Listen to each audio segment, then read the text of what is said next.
আসসালামু আলাইকুম ওয়া রাহমাতুল্লাহ। প্রিয় বন্ধুরা, প্রতিটা মানুষের অন্তরেই কিছু না কিছু আশা আকাঙ্ক্ষা রয়েছে, আর আশা আছে বলেই আমরা বেঁচে থাকার স্বপ্ন দেখি। প্রতিটা মানুষই চায় যে তার মনের আশাগুলো যেন পূরণ হয়ে যায়, তার দোয়াগুলো যেন কবুল হয়ে যায়, সে যেন সুখ সমৃদ্ধি আর সুখের জোয়ারে ভাসতে থাকে। কিন্তু সব সময় সব আশা পূরণ হয় না, সব দোয়া কবুল হয় না। প্রিয় বন্ধুরা, আজকে আমি আপনাদের জন্য মনের আশা পূরণ এবং দোয়া কবুলের এমন একটি শক্তিশালী আমল নিয়ে হাজির হয়েছি।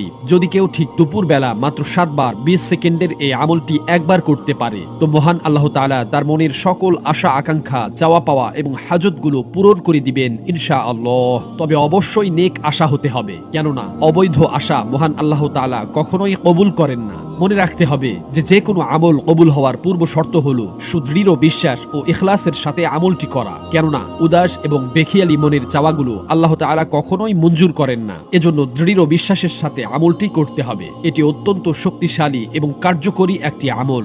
যারাই আমলটি করেছেন তারাই ফল পেয়েছেন ইনশাআল্লাহ, আপনারাও ফল পাবেন। প্রিয় বন্ধুরা, এখন আমরা জানবো যে এই আমলটি কখন এবং কিভাবে করতে হবে। এই আমলটি করতে হবে ঠিক দুপুর বেলায়। সবচেয়ে ভালো হবে যদি জোহরের নামাজ আদায় করে আমলটি করা যায়। আমলটি করার পূর্বে কষ্ট করে হলেও পবিত্রতার জন্য অজু করে নেবেন। এরপর 3 বার দরুদে ইব্রাহিম পাঠ করবেন। এরপর 7 বার পাঠ করবেন সূরা আর রহমানের প্রথম আয়াত। আর রহমান এটি মহান আল্লাহ তাআলার একটি গুণবাচক নামও। এরপর পুনরায় 3 বার দরুদে ইব্রাহিম পাঠ করবেন। এরপর আপনার মনের যত ইচ্ছা আকাঙ্ক্ষা, চাওয়া পাওয়া এবং হাজত আছে তা কান্নাকাঠির মাধ্যমে পেশ করবেন ইনশাআল্লাহ। মহান আল্লাহ তাআলা আপনার সকল ইচ্ছা আকাঙ্ক্ষা, সকল হাজত এবং চাওয়া পাওয়াগুলো পূরণ করে দিবেন।